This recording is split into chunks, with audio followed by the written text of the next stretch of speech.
سيد المرسلين وعلى آله وأصحابه أجمعين أما بعد فأعوذ بالله من الشيطان الرجيم بسم الله الرحمن الرحيم ألا إن أولياء الله لا خوف عليهم ولا هم يحزنون صدق الله العظيم اللهم صل على سيدنا محمد وعلى آل سيدنا محمد وبارك وسلم اللهم صل على سيدنا محمد وعلى آل سيدنا محمد وبارك وسلم اللهم صل على سيدنا محمد وعلى آل سيدنا محمد وبارك وسلم. ہم سب کو معلوم ہے یہ ذی القعدہ کا مہینہ چل رہا ہے اور ذی القعدہ کے مہینے میں اللہ تعالیٰ کچھ اپنے پسندیدہ بندوں کو، اپنے محبوب بندوں کو اپنے گھر کی زیارت کے لیے اللہ تعالیٰ ان کی مقدر بنا کر ان کو اپنے یہاں بلاتے ہیں. اور جو لوگ اللہ کے گھر کی زیارت کے لیے ذی القعدہ کے مہینے میں ذی الحجہ کے موقع پر وہاں جاتے ہیں ان کو کہتے ہیں حجاج اکرام، حج پر جانے والے.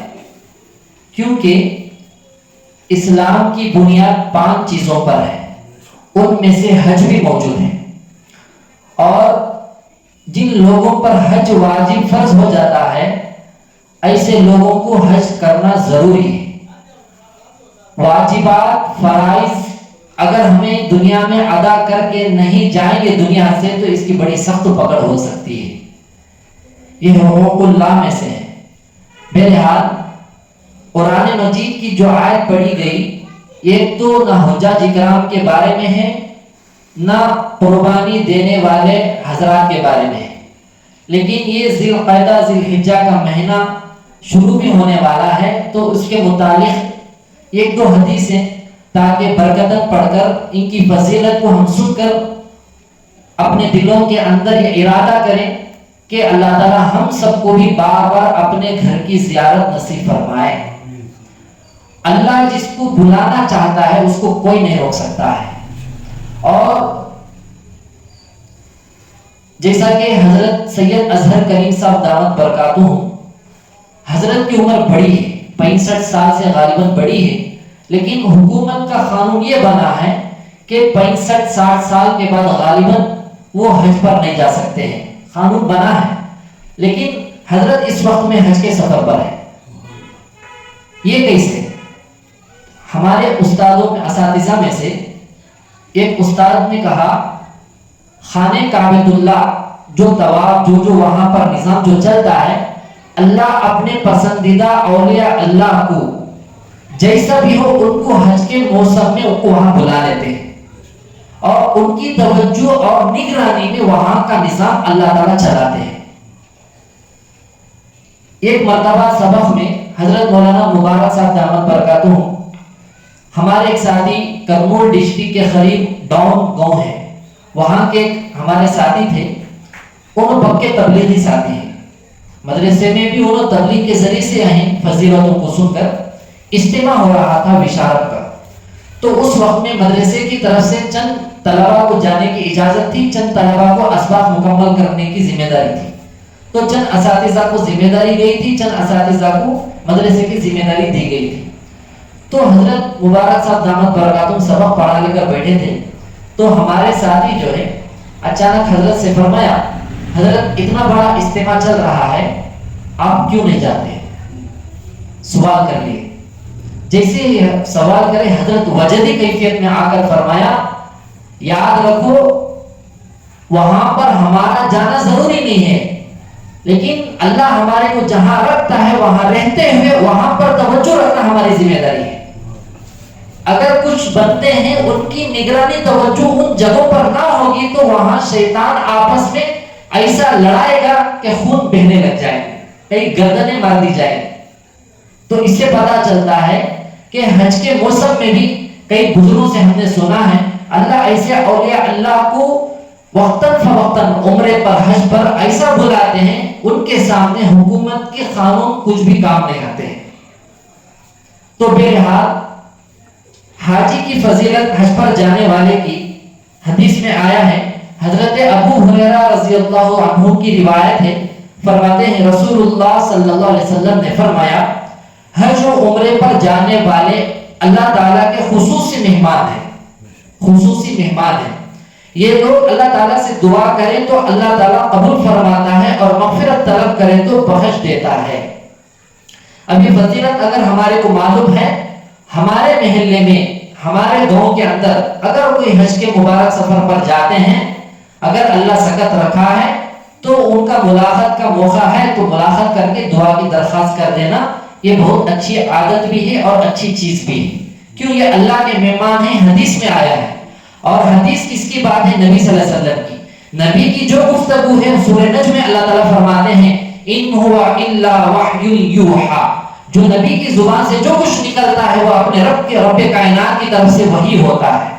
تو نبی کی بات اللہ کی بات, تو گویا کہ اللہ اور ہمارے نبی یہ فرماتے ہیں حج پر آنے والے اللہ کے مہمان ہیں. تو ایک حدیث ہو گئی. دوسری حدیث,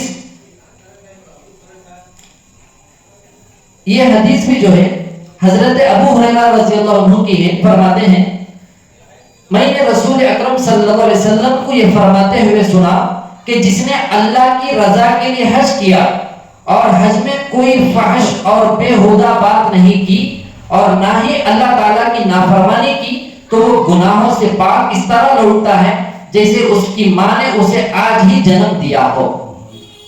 یہ حدیث ہے, بخاری شریف کی حدیث ہے. اس بات کو سامنے رکھ کر یہاں دلیل ہمیں لے سکتے ہیں. ایک جملہ ہے فحش اور بیہودہ بات. ایک تو بیہودہ بات بھی ہے, فحش ہے. یہ لفظ جو ہے ہر اللہ کی نافرمانی کے عمل کو شامل کر سکتا ہے. اب حج پر جانے والے احباب آج کل زیادہ تر کیا کرتے ہیں؟ ٹورزم, حج پر جاتے ہیں. کل ایک ساتھی ہمارے سے پوچھ رہے تھے, ہم نے سنا ہے حج پر آدمی حج کو جا کر آنے کے بعد موت تک ایک گناہ کرا تو 1,00,000 گناہ کرنے کے برابر ہے. ایسا ہم نے سنا ہے. کہاں سنا ہے؟ یوٹیوب میں سنا ہے. یہ غلط بات ہے. مسجد حرام میں وہاں پر اگر کوئی ایک نیکی کرتا ہے 1,00,000 نیکی کرنے کے برابر ہے, اور ایک گناہ کرتا ہے 1,00,000 گناہ کرنے کے برابر وہاں پر ہے. لیکن حج کر کے واپس آ کر اللہ نہ کرے اگر کوئی گناہ ہو گیا تو یہ گناہی کرنے کے برابر ہے, 1,00,000 گناہ کرنے کے برابر نہیں ہے. یہ غلط فہمی ہے. اسی لیے ہر ہمیشہ اگر ہمیں یوٹیوب میں, فیس بک میں, واٹس ایپ میں ہر آنے والے میسج کو, ہر وائرل ہونے والے ویڈیو کو اور بیانات کو سنتے جائیں گے تو پتہ نہیں چلے گا کہ ہمیں کس کی بات سن رہے ہیں, کون سی شریعت کی بات, کون سے مسلک بتانے والے کی, آدمی کی بات سن رہے ہیں. اس لیے ہمیشہ علماء حق ابھی زندہ ہیں. یہ امت علماء حق سے الحمدللہ بھری پڑی ہے, لیکن علماء حق کو میدانوں میں آنے سے نہیں دیا جا رہا ہے, حق بولنے نہیں دیا جا رہا ہے. تو کم از کم حق بولنے نہیں دیا جا رہا ہے تو ہم تو ان کے پاس جا کر حق سن سکتے ہیں, حق پوچھ سکتے ہیں.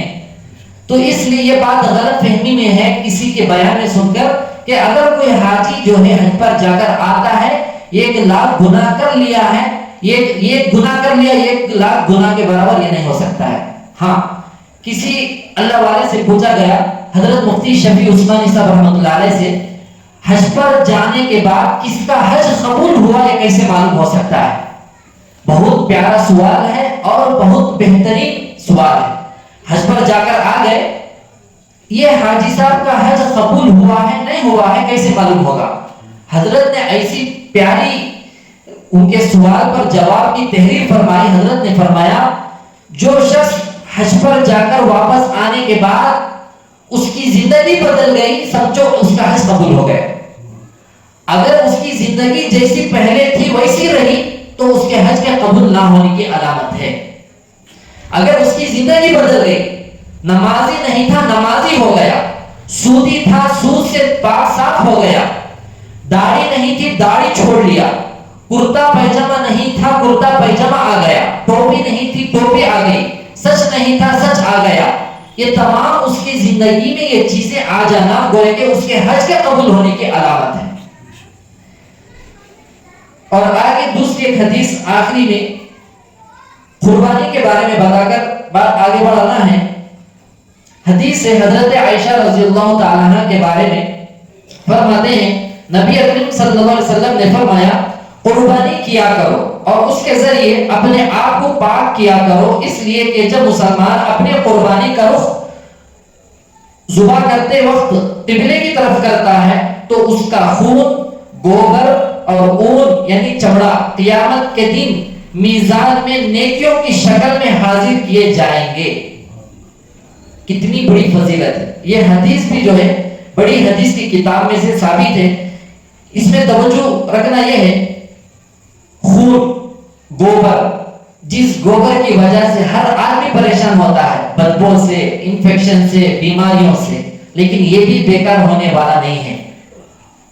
اگر کوئی آدمی ایک مہینہ پہلے، ایک سال پہلے بھی قربانی کی نیت سے جانور لا لیتا ہے، انہیں ایک سال سے جتنا گوبر کرتا ہے، یہ گوبر بھی قیامت کے دن میزان میں، ترازو میں نیکیوں کی طرح اسے توڑ کر اس کا بدلہ دیا جائے گا۔ تو گوبر کی بھی قربانی جانور کے اللہ کے یہاں اتنی زیادہ قدردانی ہے، اور اس کا چمڑا، اون، اور اسی طرح یہ بھی ہے حدیث میں کہ جانور کے بدن پر رہنے والے ایک ایک بال کے بدلے بھی اس کے نام اعمال میں نیکیاں لکھی جائیں گی، اور یہی جانور جو ہے کل قیامت کے دن پل صراط کے راستے پر آئے گا، اپنے کو سوار کر کے وہاں پر بجلی کی طرح پار کرا دے گا۔ اور ایک حدیث میں وعید ہے، اور جو شخص قربانی دینے کی سکت رکھتا ہو، قربانی نہ دے، وہ ہماری عیدگاہ کو ہی نہ آئے۔ اتنی بڑی سخت وعید ہے۔ یہاں پر ایک بہت ضروری مسئلہ یاد رکھ لیں، اکثر گھروں میں کیا کرتے ہیں، پورے گھر والوں کی طرف سے ایک بکرا لاتے ہیں، یا پورے گھر والوں کی طرف سے ایک حصہ لے لیتے ہیں۔ اگر ان کے گھر کے اندر قربانی 2-3 افراد پر، 4-5 افراد پر واجب ہے تو 4-5 حصے لینا ضروری ہے۔ 2-3 لوگوں پر واجب ہے تو 2-3 قربانی کے حصے لینا ہے یا اتنے بکرے لانا ہے۔ لیکن عموماً یا تو نادانی سے کرتے ہیں یا تو اپنی عقل کے گھوڑے دوڑاتے ہیں، لیکن یہ اللہ کے اعتبار نہیں ہوگا۔ جس کے نام سے قربانی واجب ہے اس کے ہی نام سے قربانی ادا ہو سکتی ہے۔ ایسا نہیں کہ ایک بکرا لے کر آ جاؤ، پوروں کا نام لے کر قربانی دی جائے تو یہ قابل قبول نہیں ہوگا۔ بہرحال جو قرآن مجید کی آیت پڑھی گئی، الا ان اولیاء اللہ لا خوف علیہم ولا هم يحزنون، اس آیت کے تحت مختصر 2 قصے مجھے بیان کرنا ہے، اس کے بعد ذکر اور دعا ہو جائے گی انشاءاللہ۔ ہمارے اکابر میں سے، اللہ والوں میں سے ایک نام ہر دنیا کا بچہ جانتا ہے، حضرت جنید بغدادی رحمت اللہ علیہ۔ حضرت جو ہے اپنے زمانے کے بہت بڑے پہلوان تھے۔ کتنے بڑے پہلوان معلوم ہے؟ ناشتے میں 30 یا 60 انڈے چکتے تھے۔ ناشتے میں 30 یا 60 انڈے چاٹتے تھے، چکنے رکھ لیتے تھے، تو غذا کیسی رہے گی؟ تو ان کے زمانے کے بادشاہ جو ہے ان کو اپنے پاس رکھ کے روزانہ ان کو سیلری دیا کرتا تھا۔ ایک مرتبہ ایسا ہوا، بادشاہ فخر سے اعلان کیا کہ ہے کوئی اس وقت میں جو جنید بغدادی سے مقابلہ کرے، کیونکہ اس زمانے میں ان کے ٹکر کا کوئی دوسرا موجود ہی نہیں تھا۔ تو جیسی یہ بات پورے ملک میں پھیلا دی گئی تو یہ سید گھرانے کا، سادات گھرانے کے گھر میں بات پہنچی۔ ایک بہت زیادہ دبلا پتلا بوڑھا آدمی، بہت غریب، اللہ کے نبی صلی اللہ علیہ وسلم کی اولاد میں سے تھے، ان کے کان میں بھی بات پہنچی۔ پہنچتے ہی انہوں نے ارادہ کر لیا، اب جنید بغدادی کو اگر کوئی ہرائے گا تو ان کا انعام پورا ہرانے والے کو مل جائے گا۔ یہ سوچ کر انہوں نے بادشاہ کے سامنے لیٹر بھیجا کہ میں جنید بغدادی سے مقابلہ کرنے تیار ہوں۔ اب بادشاہ کہا یہ آدمی اتنا دبلا پھرتیلا آدمی، جنید بغدادی تو ایک انگلی پہ اٹھا کر پھینک دے گا، اتنا بڑا میرا پہلوان ہے۔ نہیں، انہوں نے کہا میں مقابلہ تو ضرور کروں گا۔ اب بادشاہ کو پریشانی ہوئی، یہ کیسا ہو سکتا ہے؟ چلو بھی آج کے مقابلے میں بھی آؤں گا دیکھنے کے لیے۔ پورے ملک کے لوگوں کو جمع دیا گیا۔ جیسے ہی میدان لگا، دونوں کو چھوڑا گیا۔ جنید بغدادی رحمت اللہ علیہ جیسے میدان میں، اب وہ پھرتیلا آدمی قریب گیا، جا کر کان میں چپکے سے کچھ کہہ دیا، کان میں چپکے سے کچھ کہہ دیا۔ اب کہنا ہی تھا، اللہ تعالیٰ ان کی دل کی دنیا کو بدل دیا۔ اب جیسے ہی مقابلہ شروع ہوا تو 2-3 مرتبہ کئی مرتبہ نہ گرے تو آخر میں جنید بغدادی رحمۃ اللہ علیہ خود گر گئے، انہیں آدمی اوپر بڑھ گئے. اب بادشاہ ماننے کو تیار نہیں. اب جیسا کہ سیاست دانوں کا، حکمرانوں کا یہی ہوتا ہے، اب ان کے ہاتھ میں سب کچھ ہوتا ہے، 4 دن کی دنیا وہ سمجھتے نہیں ہیں. تو یہاں بھی نہیں، مطلب جہاں کہیں بھی جس کا چلتا ہے انہیں اپنا چلاتا ہے. تو وہاں پر ایسا ہی ہوا، بادشاہ نہیں مانا تو بادشاہ کہا نہیں دوبارہ لڑایا جائے، دوبارہ مقابلہ کیا جائے. اب دوبارہ مقابلہ ہوا تو جنید بغدادی رحمۃ اللہ علیہ کو چپکے سے اس نے ہوں کہا تو انہوں لیٹ گئے، اسے اپنے اوپر بٹھا لی. اب جیسے ایسا مسئلہ پیش آیا تو کھلی بات ہے، اب پوری دنیا کے سامنے جنید بغدادی رحمۃ اللہ علیہ ہار گئے ہیں، وہ انعام ان کو دینا ہے، دینا ہی پڑے گا. اگر نہیں دیں گے تو بادشاہ کی سیٹ خطرے میں ہے. اب ایسا مسئلہ جیسے پیش آیا تو انعام جو ہے ان بزرگ کو دے دیا گیا اور حضرت جنید بغدادی کو دربار میں بلا کر بادشاہ جو ہے بہت بری ذلت کے ساتھ ان کو وہاں سے روانہ کیا. اور یہاں تک کتاب میں لکھا ہے، وہ سوچا کہ میرا دل چاہتا ہے، نعوذ باللہ حضرت جنید بغدادی رحمۃ اللہ علیہ کے بارے میں اس نے کہا جلدی سے بیٹھو، کہا کہ میرا دل چاہتا ہے کہ نعوذ باللہ جوتوں کا ہار تمہارے گلے میں ڈال کر میں گاؤں میں پورے ملک میں پھیلاؤں. اتنی بری بات ہے. تو بہرحال یہ آنے کے بعد کسی نے پوچھا اے جنید بغدادی آپ کو کیا ہو گیا، آپ کو کیا ہو گیا؟ وہ تو پھرتیلا آدمی تھا لیکن آپ جو ہے اس کے سامنے ہار گئے. جنید بغدادی رحمۃ اللہ علیہ نے کہا میں کیا کرتا، اللہ میرے دل کی دنیا کو بدل دیا. وہ کیسے؟ اس آدمی نے میرے کان میں کہا اے جنید میں مانتا ہوں تم بہت بڑے پہلوان ہو، تمہارے ٹکر کا دنیا میں کوئی دوسرا نہیں ہے، میں مانتا ہوں، لیکن بس اتنی بات یاد رکھ لو میں 3-4 دنوں سے میرے گھر والے پورے بھوکے ہیں، فاقہ گزر رہا ہے. اور یہ بات بھی یاد رکھو میں اولاد نبی میں سے ہوں، اہل بیت میں سے ہوں. اگر تمہاری ہار ہو جائے گی 4 دن 4 گھنٹے کی یہ ذلت تمہیں برداشت کر لو، اللہ تمہیں اس کا بدلہ دے گا. اب میں لڑنے کے وقت میں سوچتا رہا 2 باتیں ہیں. ایک اگر اتنا مجبور آدمی ہے اس سے بڑی جو ہے نبی کی اولاد میں سے ہے، اس نے میرا دل گوارا نہیں کیا، میں ہی اپنے آپ کو ڈھیلا، اپنے بدن کو بنا کر ہار کر آ گیا. گھر میں آئے، اپنے اہلیہ سے فرمایا، خاندان والوں سے فرمایا، لیکن رات کو سو گئے. جیسے ہی رات میں سوئے اسی رات کو میرے اور آپ کے آقا تاجدار مدینہ احمد مجتبی محمد مصطفیٰ صلی اللہ علیہ وسلم کی خواب میں زیارت ہوتی ہے اور فرماتے ہیں اے جنید تو نے میرے گھر کی لاج رکھی ہے، لیکن تو جیسے میرے گھر کے بارے میں لاج رکھا، اللہ نے آسمانوں پر یہ فیصلہ کر کے رکھا ہے جب تو فجر کی نماز کو اٹھے گا پوری دنیا سے تیری دیدار کے لیے لوگ کھڑے ہوں گے تیرے دروازے کے باہر. قیامت تک آنے والے پورے اولیاء اللہ کی فہرست ایسی کوئی نہیں ہوگی جس فہرست میں تیرا نام نہیں ہوگا، ہر فہرست میں تیرا نام ہوگا. یہ قادری، چشتی، سہروردی، نقشبندی 4 سلاسل کو لے لو، پورے سلاسل میں جنید بغدادی رحمۃ اللہ علیہ کا نام موجود ہے. تو رات کو جب سوئے یہ خواب دیکھے، صبح کو اٹھے اپنے پورے دنیا کا سب سے بڑا ولی بن کر اٹھے. یہاں پر ہمیں سبق یہ لینا ہے، ہمیں کسی کو ساتھ دیتے ہیں بس اللہ کی رضا یہاں موجود ہو، اللہ کی رضا موجود ہو. قرآن کے اندر موجود ہے، حضرت مولانا پیر ذوالفقار حسن نقشبندی دامت برکاتہم بھی بار بار اس آیت کو دہراتے ہیں من جاء بالحسنۃ فلہ عشر امثالھا. اگر کوئی بندہ ایک نیکی کرتا ہے اللہ اس ایک نیکی کے بدلے 10 دے دیتا ہے. پیر صاحب دامت برکاتہم ایک بار فرماتے ہیں حضرت جو ہے، حضرت کے جیسا معمول کرتا جو پہنتے ہیں 2 جیب ہوتے ہیں. اگر کوئی آدمی ہدیہ گفٹ دیتا ہے حضرت ایک جیب میں رکھتے ہیں، اور اگر کوئی مدرسے کو خانقاہ کو دیتا ہے ایک جیب میں رکھتے ہیں. یہ مرتبہ ایسا ہوا کوئی آدمی بہت بڑا اماؤنٹ دیا تھا، ایک تو گفٹ بھی دیا تھا مدرسے کو بھی دیا تھا. تو حضرت بھول گئے کہ گفٹ کون سا ہے اور مدرسے کا پیسہ کون سا ہے. تو حضرت بھول کر کیا کیے، یاد نہیں رہی تو دونوں پیسوں کو مدرسے میں جما دی. اب جو آدمی گفٹ دیا تھا اس نے دوبارہ ملاقات کر کے پوچھا حضرت میں آپ کو ہدیہ دیا تھا آپ لے لیے؟ نہیں بھائی میرے سے ایسا ہو گیا کیا، کیوں کیا بات ہے بتائیے. تو اس نے کہا کہ میں آپ کو لفافے میں 50,000 یا 2 لاکھ کے قریب جو ہے گفٹ کے طور پر آپ کو دیا تھا. تو حضرت جو ہے اپنا واقعہ بتایا کہ میں ایسا مدرسے میں جمع دیا. تو دوسرے دن یا اسی دن جو ہے 2 لاکھ کے بجائے 4 لاکھ کا گفٹ حضرت کو آ گیا. تو حضرت یہ آیت پڑھ کر فرماتے ہیں جو آدمی ایک نیکی کرتا ہے اللہ اسے 10 دے دیتا ہے. یہ 100% اس میں کوئی شک نہیں ہے. ہم خود پورے مسلمان اپنے آنکھوں سے اسے ہمیں دیکھ سکتے ہیں, تجربہ کر سکتے ہیں, اس میں کوئی شک نہیں.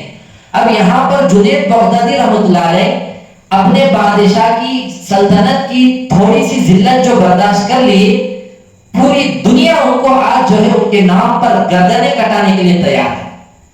اتنا بڑا ولی. اور ایک واقعہ ان کا سن لیجیے, اللہ ان کو کتنا بڑا مقام عطا کر دیا. ایک مرتبہ ان کے زمانے کا بادشاہ, خلیفہ جو تھا بادشاہ, غصے میں ان کو بلا بھیجا دربار میں. جنید بغدادی رحمۃ اللہ علیہ کے ساتھ حضرت علامہ شبلی رحمۃ اللہ علیہ دونوں تھے. دونوں حاضر ہوئے دربار میں. منہ کو جو آیا وہ بکتا گیا. زبان کو ہٹی نہیں ہے, بکتے رہتے ہیں. تو ایسا انہیں بکتا گیا, ان کو بھی اور ان کے شیخ کو, ان کے اساتذہ کو. اب جیسے میں بکتا گیا, علامہ شبلی رحمۃ اللہ علیہ کو بہت غصہ آیا. غصہ آیا تو بادشاہوں کے درباروں میں, جیسا کہ ٹیپو سلطان رحمۃ اللہ علیہ کا جو تخت جو ہوتا تھا, حضرت کے تخت پر 4 شیر ببر ہوا کرتے تھے. یعنی نیچے دو اوپر دو شیر ببر کی وہاں پر مورتیاں بنا کر رکھی ہوئی تھی. گویا کہ اتنا خوبصورت تخت رہتا تھا.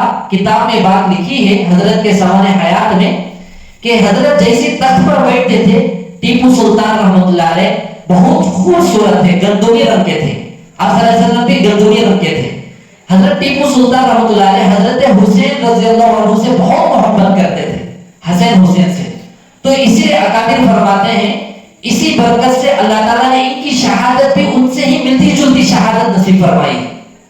جیسا کہ حضرت حسین رضی اللہ عنہ ایک گھوٹ کو ترسا کر شہید کیا گیا, ٹیپو سلطان رحمۃ اللہ علیہ کو بھی لڑتے لڑتے شام ہوتی گئی, مغرب کا وقت قریب ہوتا گیا. پانی پلانے والا کیا کرتا تھا معلوم, پانی کا جو پیالہ قریب لگ جاتا تھا ہٹا لیتا تھا, لگ جاتا تھا ہٹا لیتا تھا. حضرت فرماتے تھے اگر یہ گھوٹ تو پانی مجھے دے دے گا میں صبح تک لڑوں گا, صبح تک لڑوں گا. حضرت حسین رضی اللہ ایسے ہی شہید کیا گیا تو اللہ تعالیٰ نے ان کو بھی ویسے ہی مقدر شہادت نصیب فرمایا. جب تخت پر بیٹھتے تھے ایک خوبصورت بلبل کی طرح نظر آتے تھے, بلبل پرندے کی طرح. تو ایسا بادشاہوں کے خالینوں میں تختوں پر جو شیر کے جو نشان ہوتے ہیں, علامہ شبلی رحمۃ اللہ علیہ نے وہ بادشاہ کے خالین کو دیکھا, وہاں پر ایک شیر کا فوٹو لکھا ہوا چھپایا گیا. تو غصے میں وہ اس فوٹو کو گھور کر دیکھا کہ خالد میں رہنے والی تصویر شیر کی, اس کے آنکھیں جو ہے کام کرنے لگی اور اس کی آنکھیں بادشاہ کو گھورنے لگی. تو جنید بغدادی رحمۃ اللہ علیہ اس کے اوپر اشارے سے ہاتھ کرتے ہی وہ شیر جو ہے ٹھنڈا ہو گیا. علامہ شبلی رحمۃ اللہ علیہ دیکھا کہ بادشاہ پھر بھگنے لگا تو ان کو اور غصہ آیا, تو شیر اس تصویر پر توجہ ڈالی. خالد پر جو تصویر تھی اس کا مجسمہ جسم بن گیا شیر کا. شیر بن کر بادشاہ کی طرف جیسے جھپکنے لگا, بادشاہ اسی جگہ تخت سے نیچے گر پڑا, تھرا کر کانپنے لگا, معافی تلافی کر. تو فوراً جنید بغدادی رحمۃ اللہ علیہ اس شیر پر ہاتھ رکھے, پھر توجہ انہوں ڈالی تو وہ شیر جیسے مجسمہ جسم بن کر حاضر ہو گیا تھا. پھر اپنی خالی میں تصویر کی شکل میں چلے گئے. چلے جاتے ہی جنید بغدادی رحمۃ اللہ علیہ نے فرمایا بادشاہ سے, بادشاہ تمہیں بادشاہ ہی ہیں, آپ کا ادب ہمارے اوپر احترام ہے, ہمیں کریں گے, آپ کو جو کچھ بولنا ہے کیجئے, لیکن یہ شیر جو ہے ہماری اجازت کے بغیر آپ کو رتی برابر تکلیف نہیں دے گا. بس علامہ شبلی جو ہے نوجوان ہے, خون گرم ہے, اس لیے وہ تمہاری باتوں کی تاب نہ لا سکے, تو بس ایک جھلک تھی. تو یہ مقام, یہ تصویر پر توجہ ان کا شاگرد, ان کے نیچے رہنے والا شاگرد توجہ ڈالتا ہے, تصویر سے شیر اللہ نکال دیتا ہے, تو جنید بغدادی کا مقام کیا ہوگا. تو ان قصوں کو سامنے رکھ کر ہمیں یہی سبق حاصل کرنا ہے, یہ لوگ جو ہے اللہ کے لیے, دین کے لیے قرآن حدیث کے لیے، علم کے لیے اپنی زندگی کو وقف کر دیے تھے اللہ کے نام پہ۔ حضرت مولانا شاہ حکیم اختر صاحب رحمۃ اللہ علیہ فرماتے ہیں اللہ والوں کو اللہ والا کیوں کہا جاتا ہے؟ حضرت نے بہت پیاری مثال دی ہے، اللہ والے پورے بدن کی قربانی دیتے ہوئے اپنے دل کی بھی قربانی اللہ کے لیے دے دیتے ہیں، کیونکہ آدمی کو ظاہری خواہشات کو بچنا آسان ہے، بچا کر رکھنا، روکنا، لیکن دل کی خواہشات کو آدمی کا بچانا یہ مشکل ہے۔ تو اللہ والے اپنے دلوں کے پورے خواہشات کو پورا دفن کر دیتے ہیں اور اللہ کے لیے اپنے دل کو بھی حوالے کر دیتے ہیں، اس لیے اللہ والوں کو اللہ والا کہا جاتا ہے۔ اب اگر ایسی چیزوں کو، ایسی خانخواہوں میں اگر ہمیں لگے گے، اللہ اس وقت میں بھی، ہمارے اساتذہ فرماتے ہیں کہ اللہ وہی ہے جو پہلے تھا، اب بھی وہی ہے، آئندہ بھی رہے گا، ہمیشہ رہنے والا، اور یہی اللہ ٹیپو سلطان کو بھی پیدا کیا تھا، سلطان صلاح الدین ایوبی کو بھی پیدا کیا تھا، شیخ عبد القادر جیلانی رحمۃ اللہ علیہ کو پیدا کیا تھا، جنید بغدادی کو، بابا فخر الدین رحمۃ اللہ علیہ کو، حافظ عبد الرشید صاحب رحمۃ اللہ علیہ، ہر ایک کو وہی اللہ پیدا کیا ہے۔ بس فکر ہمیں یہ کرنا ہے ان کی تھوڑی سی جھلک نہ آئے کوئی بات نہیں، ان کے زندگی پر روشنی ڈال کر، مطلب ان کی زندگی کو پڑھ کر ہمیں بھی کم از کم سنتوں کے عاشق بننا ہے، نبی کے عاشق بننا ہے۔ دنیا میں جب ہمیں آئے ہیں فنا فی اللہ ہو کر جانا ہے، اس لیے خانخواہوں میں ذکر کرایا جاتا ہے، اس لیے ذکر الہی سے قرب الہی نصیب ہوتا ہے، ذکر الہی سے قرب الہی نصیب ہوتا ہے۔ اس لیے جو درود شریف شروع میں 40 درود شریف جو پڑھتے ہیں، اس کی ایک مثال دیکھ لیجیے۔ ایک مرتبہ اگر کوئی درود پڑھتا ہے، اللہ تعالیٰ پڑھنے والے پر 10 مرتبہ درود پہنچاتے ہیں، 10 رحمتیں، 10 گناہ معاف ہوتے ہیں، 10 درجات کو اللہ اس کے بلند کرتے ہیں، اور 10 نیکیاں اس کے نام اعمال میں لکھی جاتے ہیں۔ اب ہمیں بیٹھ کر 40 درود پڑھے ہیں تو 40 سے ضرب دینا ہے 10 سے، ایک بار درود پڑھنے پر اللہ کی طرف سے 10 مرتبہ رحمتیں، تو سمجھو مدارس میں، خانخواہوں میں اور دین کے کاموں کی جگہ جتنا درود، یا ہمیں اپنے دکانوں میں، گھروں میں ایک مرتبہ پڑھنے پر 10 مرتبہ، 100 مرتبہ پڑھنے پر 1000 مرتبہ، کون حساب لگا سکتا ہے؟ تو ہمارے حضرت فرماتے تھے خاص کر جمعے کے دن اپنے گھروں میں معمول بنا لو کہ 500 مرتبہ درود شریف پڑھنے کا، اور روزانہ 100 مرتبہ یا 300 مرتبہ پڑھ لینے کا۔ جب اللہ کی طرف سے اپنے اوپر رحمت اترتی ہے، کون سا دشمن تک نقصان پہنچا سکتا ہے؟ کون سا جادو ہمارے اوپر ہو سکتا ہے؟ کون سے جنات کس کی نظر لگ سکتی ہے؟ کون سے بے برکتی کا شکار کون ہو سکتا ہے؟ اس لیے کہا گیا ہر درد کی دوا ہے صلی علی محمد۔ اس لیے آپ لوگ ارادہ کر لیں، انشاءاللہ 1 مہینے کے اندر یا 2 مہینے کے اندر ہم لوگ چالو جو درود شریف کے جو صیغے ہیں، انشاءاللہ وہ کتابچہ ہمیں چھاپیں گے انشاءاللہ، تو اس کا معمول ہمیں انشاءاللہ اپنے گھروں میں روزانہ 40 مرتبہ یا جتنا ہو سکے، اور ہر جمعے کے دن 100 مرتبہ، 1000 مرتبہ یا 500 مرتبہ کا معمول بنا لیں۔